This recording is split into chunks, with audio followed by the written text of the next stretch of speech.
How's it guys, and welcome back to my channel. My name is Rachel Williams. If you've never watched any of my videos before, I am from Cape Town, South Africa, and I cover a variety of content ranging from beauty, lifestyle, and a little bit of digital marketing.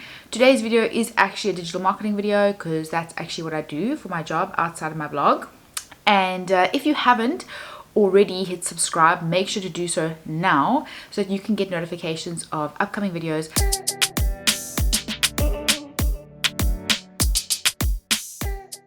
So today's video is actually a follow-on from one of my previous videos. If you haven't watched any of my digital marketing videos, make sure to do so. The one that I can recommend that you watch straight after this video is how to grow your Instagram organically in 2019. It's the personal tips that I've used and I found them very effective, so make sure to check that out.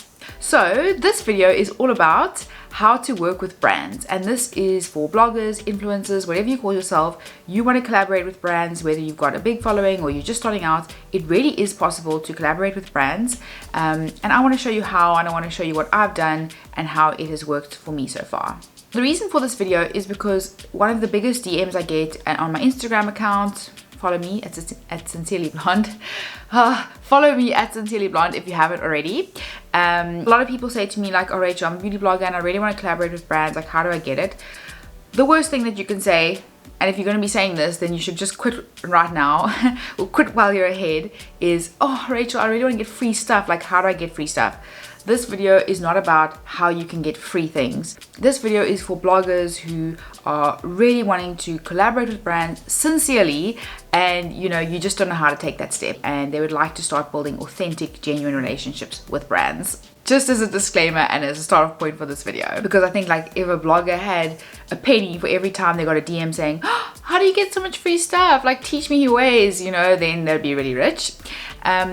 I actually collaborated with brands for the first time by mistake. It wasn't actually from my side.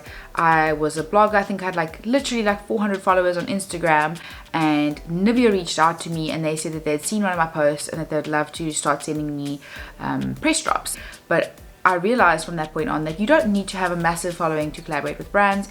At that point, I literally had 400 followers. And that just brings me to my point, is that it's not about follower size. It's really about, one, offering value to a brand, two, having an authentic voice, and three, providing consistent and good quality content.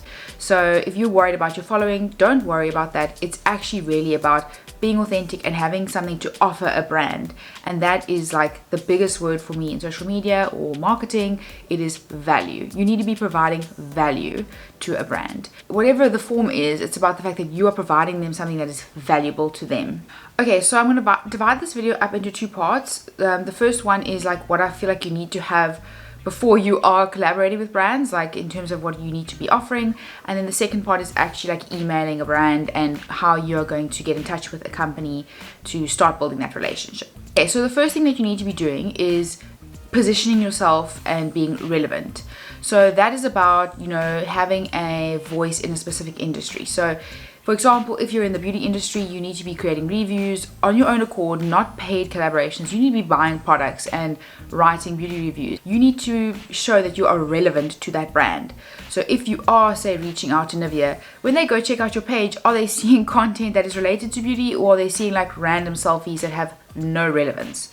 So you need to position yourself as a spokesperson in that industry.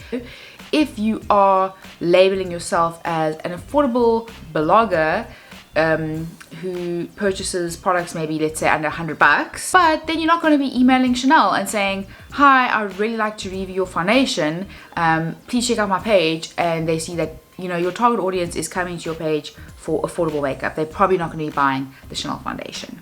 They need to know that it makes sense for them to collaborate with you. You have to position yourself as someone who aligns with their brand. Then the second step is to know what you have to offer. So this comes back to like having your niche, and it could be like within beauty, you could be someone who is really, really good, for example, at bargain hunting. It reminds me of one of the bloggers that I follow from Durban. Her name is Zonian. She is really, really, really well known for knowing the deals and what discounts are on. So that is maybe her marketing edge. She's really, really well known for deals. So she could perhaps collab with a few companies, for example, Black Friday.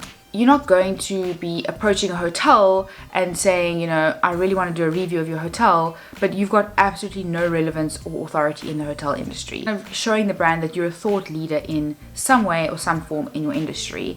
And then the third step before we get into like the actual email, actually aligning yourself with the brand's needs and not necessarily like what you want or what you know, have to offer or whatever, you know. Something that's very important in most business relationships, it's not about like what I can get, it's about you and your needs and how can I meet your needs. And this is actually where it takes the pressure off having a huge following, because if a brand is, say, launching a new product or they're launching their online store, they need brand awareness. So they don't necessarily have to partner with only massive bloggers. Their goal is maybe to drive website conversions, and they know that your following might be small, but people listen to you and you're going to help them drive website conversions. So this is like, for example, with Cotton on Curve. They have obviously recently launched their new range. So like, let's say you were a curvy blogger and you are wanting to maybe collaborate with them. You could be like, hey, I noticed that you recently have launched a Cotton on Curve range.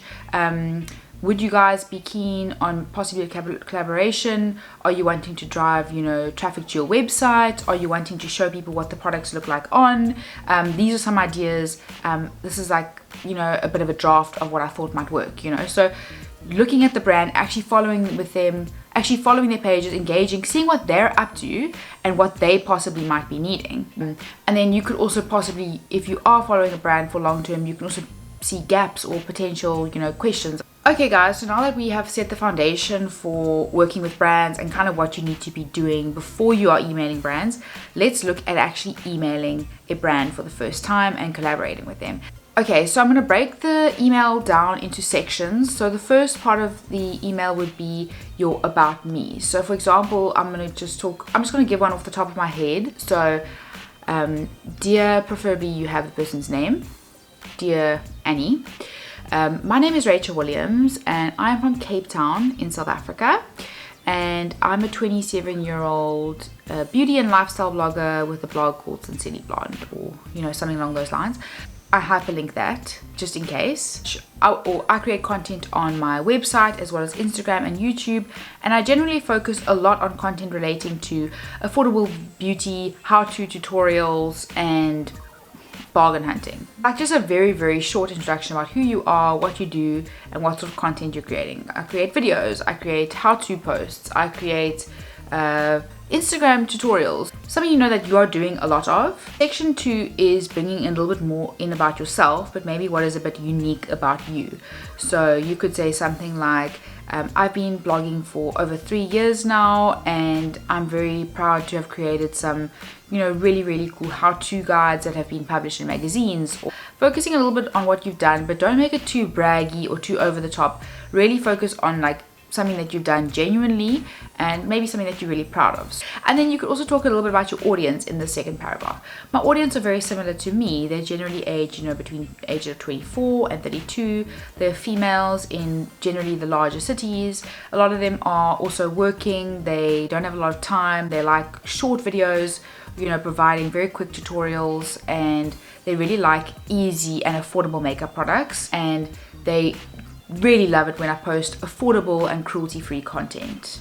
Okay, then now in the third paragraph, now that you've established and spoken about yourself, start talking about what you want from this brand or what you would like to do with this brand. So this could be something very specific, like an idea for a campaign. Like, I really had a fantastic idea.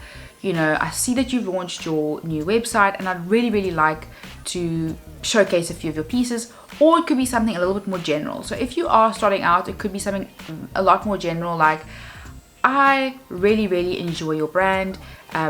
Here is a link of an article or Instagram post of myself using one of your products. Guys, I really think that this is important because this is how I've built my relationship with brands. I like to show them first that there's commitment from my side towards this brand. Like, third paragraph, I would then say, you know, I really, really love your brand. I've been using your products for years. Here are some links to some of the work that I've done that relates to your brand. There's an Instagram link, you know, a blog post link, a YouTube channel link. Or if you are like quite new and you just want to like introduce yourself, you could send a link, and then you could say something like this. This is something I used to say a lot when I would be approaching brands. I would say, I'd really like to be on your emailing list for press releases, as well as I am Cape Town based, so wherever you're based. If you are hosting any events or any campaigns that you feel fit in with my target audience and that would be relevant to your brand, please do not hesitate to contact me. I have also attached my media kit for your attention. If you have any questions relating to my audience or my work, please do not hesitate to let me know. So I just leave it open-ended at that point. This is like separating a campaign related email from like just a general email. If it's just general, I leave it very open-ended. Here's some work that I've done. If you have any campaigns, press releases, press drops, or events that you feel are fitting in with the tone of my blog, let me know. I'm always keen. I've had a lot of favorable replies that saying, thank you so much, Rachel, you know, we have filed your media kit, we've kept you on our books, we'll let you know. And then I'd start receiving press releases, and from there I've generally been able to develop an ongoing relationship with the brand. Otherwise, another type of email would be that specific campaign idea, and that's in the third paragraph where you say, I really am thinking about creating a video about how to style your wardrobe for winter. You guys, you know, are really well known for winter fashion. I'd really like to chat with you possibly about collaborating on an Instagram video, how to style your top 10 winter looks in under 1 minute. Or it's up for discussion. What could you provide? And let's chat.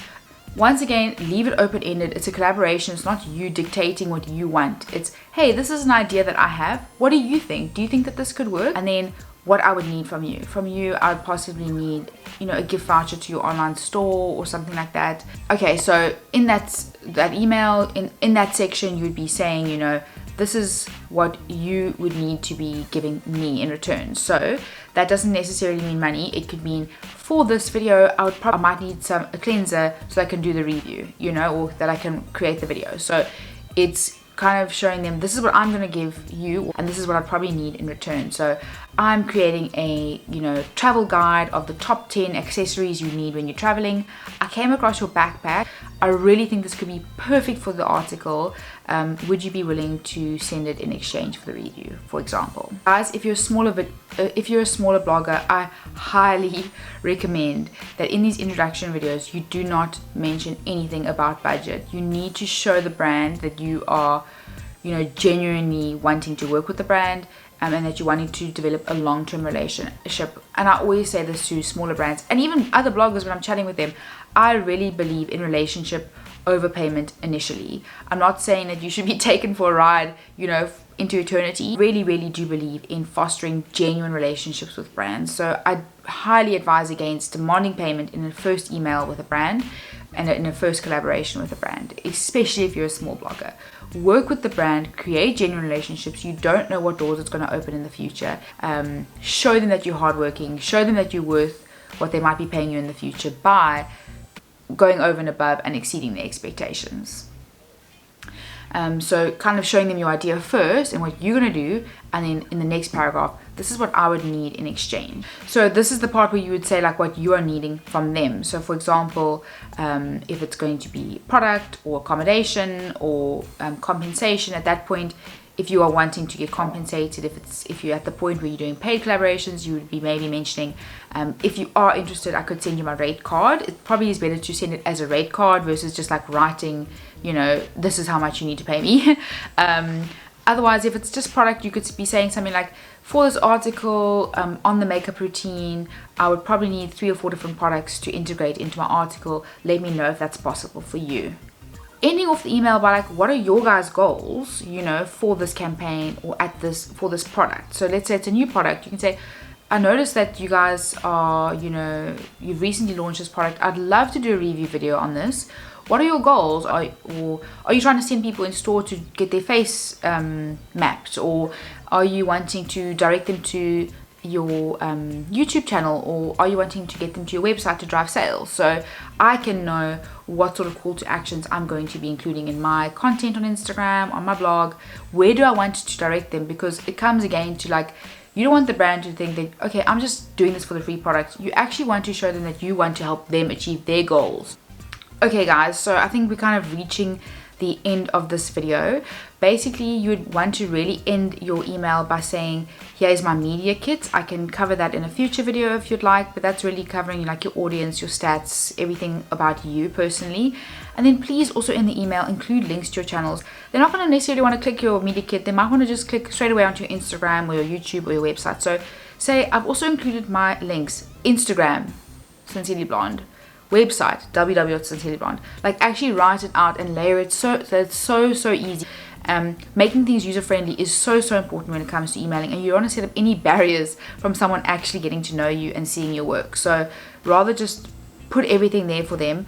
Make sure when you sign it off, warm regards, Rachel, and then put your number underneath that should they want to contact you, and really make sure to have like maybe a nice email signature and those sorts of things. Like, first impressions really do matter, and you want to make it as nice as possible when someone sees your email for the first time.